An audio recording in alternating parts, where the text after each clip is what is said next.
Okay, so for me to get this to work, what I ended up doing is I had to delete my pfSense router, and then I just added a new one to the topology. I went through, completed the steps where I'm assigning the different IP addresses. Alright, so LAN 1 I gave 30.0.254, and then opt 1 31.254. Alright, so I set those options. Then over on the interfaces, make sure that we've gone through, this was LAN initially. Only thing we did is change that to LAN 1. And then for this, it was opt 1. Just rename this to LAN 2, save it, and apply the changes. Then we go over to our firewall rules, and this is what my firewall rules look like. This is the default that comes with LAN 1 when we start it, and the rule that I added was here.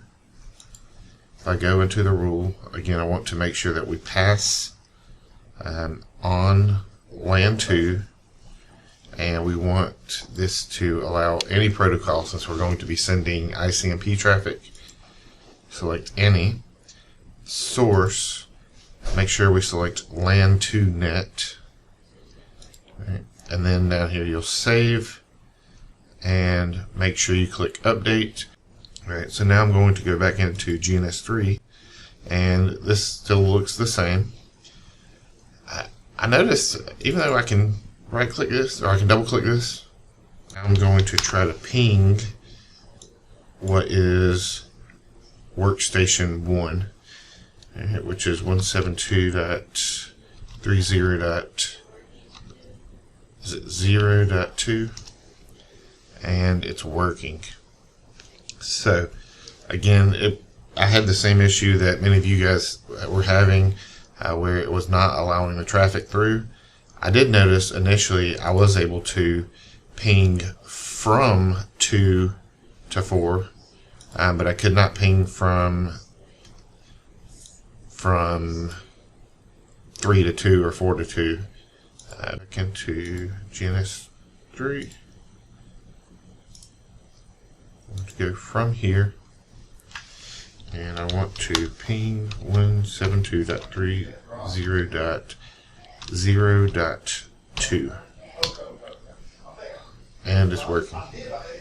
So why it didn't work initially, I'm not exactly sure, but I do want to verify that it will work after some tweaking.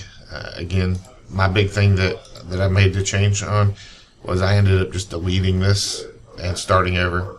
One other thing I tried that was not successful is I tried to go into here and tell it to reset to factory defaults. It ended up wiping out more than I needed to wipe out, so I would not go with that option. Instead, just delete it from your diagram and then add it back, and then go through the configuration file again. Alrighty, hopefully this is helpful. Thanks.